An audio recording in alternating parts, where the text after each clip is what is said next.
भारत में पशुपालन एवं कृषि के प्राचीनतम साक्ष्य प्राप्त हुए हैं। इसका आंसर है ऑप्शन नंबर डी, मेहरगढ़ से। मेहरगढ़ जो कि पाकिस्तान के बलूचिस्तान में स्थित है, यहाँ 7000 से 5500 ईसा पूर्व गेहूं के साक्ष्य प्राप्त हुए हैं। निम्नलिखित में से किसको कैलकोलिथिक युग भी कहा जाता है? इसका सही उत्तर है ऑप्शन सी, ताम्रपाषाण युग। ताम्रपाषाण युग को कैलकोलिथिक युग भी कहा जाता है। हड़प्पा में मिट्टी के बर्तनों पर सामान्यतः किस रंग का उपयोग हुआ था?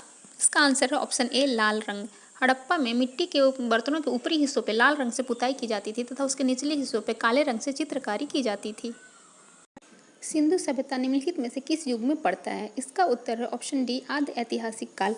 सिंधु सभ्यता आद्य ऐतिहासिक काल की सभ्यता है क्योंकि यहाँ पर लेखन कला का ज्ञान तो था परंतु अभी तक इसे पढ़ा नहीं जा सका है। सिंधु घाटी सभ्यता की सबसे महत्वपूर्ण विशेषता क्या है? इसका आंसर है ऑप्शन ए, पक्की ईंट से बनी इमारत। सिंधु घाटी सभ्यता की प्रमुख विशेषता नगर नियोजन को माना जाता है। पक्की ईंट से बनी इमारतों में मोहनजोदड़ो का विशाल स्नानागार व अन्नागार प्रमुख है। निम्नलिखित में से कौन सा एक हड़प्पा का बंदरगाह है? इसका आंसर है ऑप्शन बी, लोथल। लोथल नगर गुजरात के अहमदाबाद जिले में भोगवा नदी के किनारे स्थित है। निम्न में से किस हड़प्पा कालीन स्थल से टेराकोटा का हल प्राप्त हुआ है? इसका सही उत्तर है ऑप्शन बी, बनावली। हरियाणा के फतेहाबाद जिले में स्थित बनावली से टेराकोटा का हल प्राप्त हुआ है। निम्नलिखित में से कौन हड़प्पा और मोहनजोदड़ो के उत्खनन से संबंधित नहीं थे? इसका सही उत्तर है option D, V A Smith. V A Smith Harappa सभ्यता की खोज से संबंधित नहीं थे बल्कि ये भारतविद एवं कला इतिहासकार के रूप में प्रसिद्ध थे।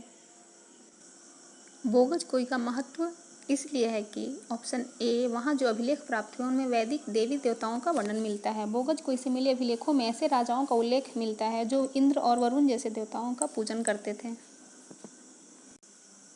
प्रसिद्ध 10 राजाओं का युद्ध किस नदी के तट पर लड़ा गया? इसका सही उत्तर है ऑप्शन डी, परुष्णी। प्रसिद्ध 10 राजाओं का युद्ध, जिसे 10 राज्य युद्ध भी कहा जाता है, परुष्णी नदी के तट पर लड़ा गया था। परुष्णी नदी को वर्तमान में रावी नदी कहा जाता है। ऋग्वेद का कौन सा मंडल पूर्णतः सोम को समर्पित है? इसका सही उत्तर है ऑप्शन सी, 9वां मंडल। ऋग्वेद में कुल 10 मंडल हैं। 9वां मंडल के सभी 114 मंत्र सोम को समर्पित है। सोम आर्यों का मुख्य पेय था जिसे मूजवंत पर्वत से प्राप्त किया जाता था।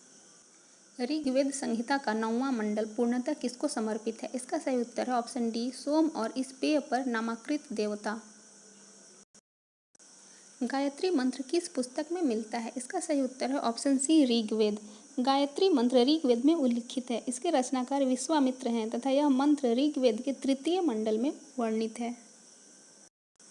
महावीर स्वामी का जन्म कहाँ हुआ था? इसका सही उत्तर है ऑप्शन ए, कुंडग्राम। महावीर स्वामी का जन्म वैशाली के निकट कुंडग्राम या कुंडलपुर में हुआ था। इनकी माता का नाम त्रिशला था तथा इनके पिता का नाम सिद्धार्थ था। महावीर जैन की मृत्यु निम्नलिखित में से किस नगर में हुई? इसका सही उत्तर है ऑप्शन सी, पावापुरी। महावीर स्वामी ने 72 वर्ष की आयु में राजगृह के समीप स्थित पावापुरी नामक स्थान में उन्होंने शरीर का त्याग किया। भगवान महावीर का प्रथम शिष्य था। इसका सही उत्तर है ऑप्शन ए, जामाली। भगवान महावीर की पुत्री प्रियदर्शना का विवाह जामाली नामक क्षत्रिय से हुआ था जो उनका प्रथम शिष्य बना। जामाली ने बाद में महावीर का विरोध किया और बहुरतवाद नामक एक संप्रदाय की शुरुआत की। निम्नलिखित में से कौन सबसे पूर्वकालिक जैन ग्रंथ कहलाता है? इसका सही उत्तर है ऑप्शन सी, 14 पूर्व। 14 पूर्व प्राचीनतम जैन ग्रंथ है। महात्मा बुद्ध ने अपना पहला धर्म चक्र प्रवर्तन किस स्थान पर दिया था? इसका सही उत्तर है ऑप्शन बी, सारनाथ में। महात्मा बुद्ध ने ज्ञान प्राप्ति के बाद सारनाथ में सर्वप्रथम 5 ब्राह्मण सन्यासियों को पहला उपदेश दिया था। इस प्रथम उपदेश को ही धर्म चक्र प्रवर्तन कहा जाता है। महात्मा बुद्ध का महापरिनिर्वाण कहाँ हुआ? इसका सही उत्तर है ऑप्शन सी, कुशीनगर में। मल गणराज्य की राजधानी कुशीनारा या कुशीनगर में भगवान महावीर ने 80 वर्ष की अवस्था में अपना शरीर त्याग किया। बौद्ध ग्रंथों में इसे ही महापरिनिर्वाण कहा जाता है।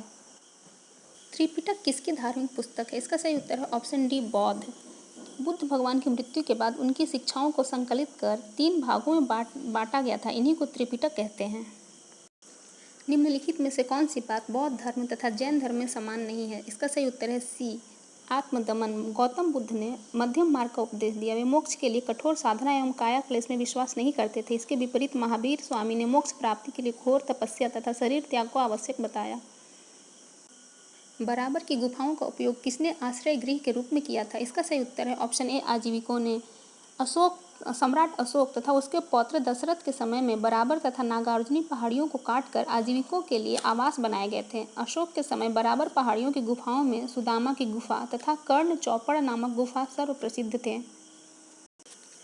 आजीवक संप्रदाय के संस्थापक कौन थे? इसका सही उत्तर है ऑप्शन सी, मखली गोसाल। मखली गोसाल प्रारंभ में महावीर के शिष्य थे, किंतु बाद में मतभेद के चलते इन्होंने महावीर की शिष्यता त्याग कर आजीवक नामक स्वतंत्र संप्रदाय की स्थापना की। इनका मत नियतिवाद कहा जाता है। इनके अनुसार संसार की प्रत्येक वस्तु भाग्य द्वारा पूर्व नियंत्रित एवं संचालित होती है।